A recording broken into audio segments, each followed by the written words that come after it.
Hello, I'm Rob Kircher, and welcome to Heirloom Custom Toys. My workshop is actually my garage, and my garage is actually my workshop. Pretty much everything is on wheels, and a lot of people have asked for a tour, and I'm going to do that for you in just a moment. But before we get into that, I thought I'd tell you about the exciting project that we're also beginning today. It's a replica home of a 1950s Cape Cod. Now, our customer has given us as much information as she possibly can. She has drawn a floor plan sketch, if you will, from memory, and she also has some photographs from her scrapbooks of what the interior of the home looked like at one point, and some of it actually comes from Google Earth. So when you're doing a replica home, oftentimes it's a bit of a mystery. So I'd like to explain to you how we actually approach that in just a few minutes. But before we do that, let's go on our tour. Well, to begin, this is my miter saw. It's a compound miter saw that is absolutely fantastic. I use it all the time. Next to that is my router table, and again, this is a very useful tool, and as I mentioned, everything is on wheels. When you're dealing with a relatively small space in a garage, you have to be able to move things around and make things as handy as possible, so thus the reason for the wheels.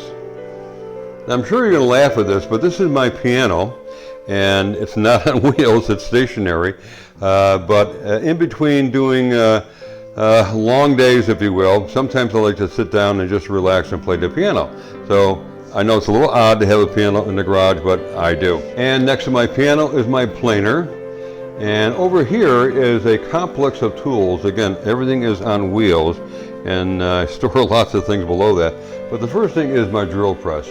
And right now I've got a fitting in here for a large Forester bit, but it's very versatile. I use it many, many times for all kinds of projects.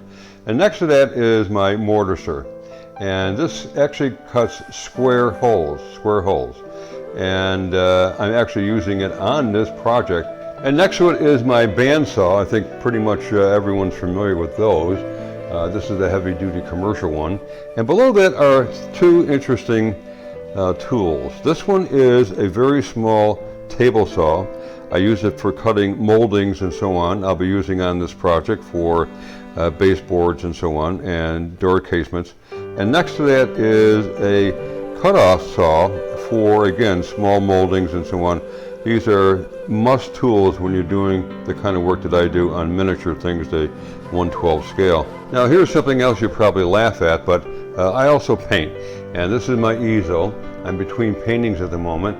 I have the base color for new ones started, but it's also very versatile. As you can see, it holds some of my clamps, so it's been around for a long, long time. I absolutely love it, and I love painting. Over here are my two sanders. They're both very different. This one actually moves up and down, and it's got different types of spools that you can put on it for different types of projects and so on. And you can see over here, these are the rings. And over here is my belt sander, and also has a disc sander on the side. Again, very versatile, and you really need these two types of sanders for all kinds of different projects, and I'll be using them again on this project. Now, tucked behind my sanders is actually my joiner, and I will use this not often, but occasionally, so it's kind of tucked back in there. And here is something I use all the time. In fact, it's been an old friend of mine. I've had it for many, many years. It's my Delta table saw with a really nice extension on it. And they don't make them like this, folks, anymore. It's an absolutely amazing tool. I love it. And then this is my work counter. And I've got my chargers for my various power tools. I've got vices. You've got to have a radio. I love music. As you know, I play the piano. And then in here are, again, all kinds of storage. But this will give you a little idea of what's in here. I have lots of tools, lots of hand tools and so on and so forth. And in fact, everything here is filled with hand tools and all kinds of things that you need in a workshop. Now, in center stage is this incredible table. It's called a centipede, and you can tell it's quite different from the kinds of things that you would probably see in a workshop. But I love it because it actually expands to a 4x8 table, which is what you're looking at right now, but when it's not being used, it'll collapse down to something that's about a foot by, I don't know, 18 inches, something like that.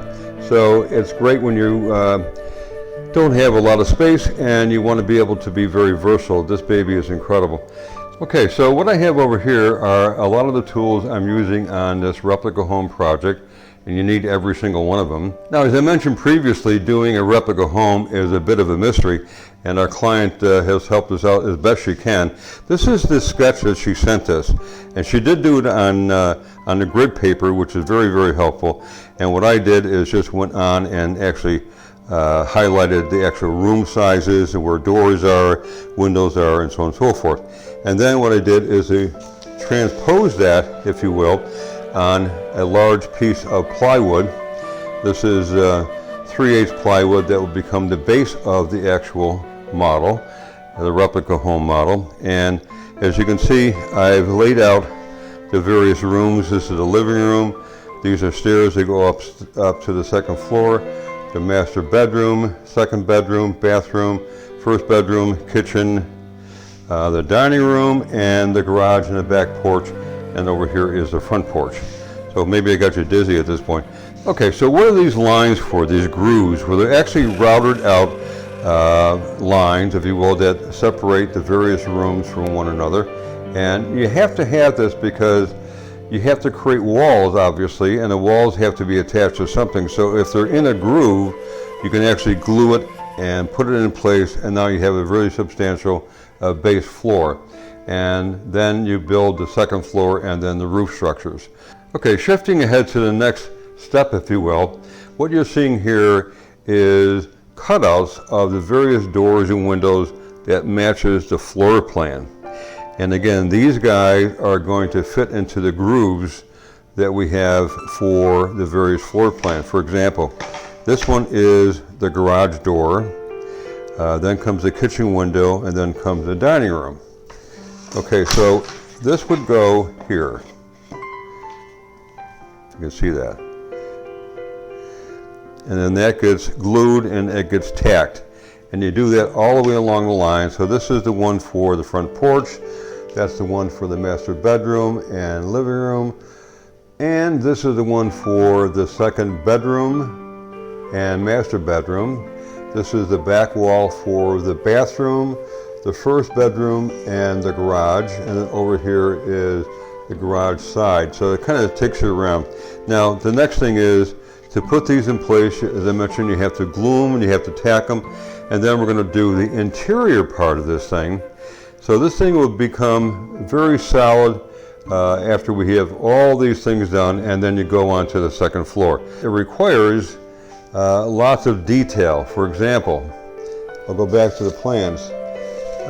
This will be an exact replica when it's completed. So these walls are actually going to be covered with outside facade and inside types of painting and wallpapering and so on and so forth. All these floors are either going to be handmade or they're going to be area rugs and so on, wall-to-wall carpeting. So this is a picture of the actual house. That's what it looks like. And our client wants it to look just like that. So this has got vinyl siding, it's got asphalt shingles, and so on. So we are going to be faithful to it. This is an example of Google Earth. Looking at the front of the house, that's the garage and so on.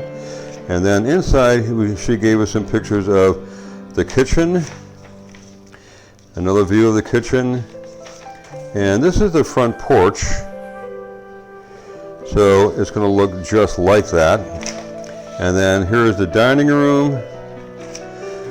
This is the dining room looking into the living room.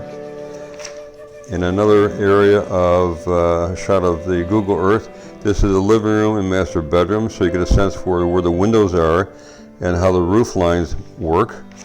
And then inside, this is the living room.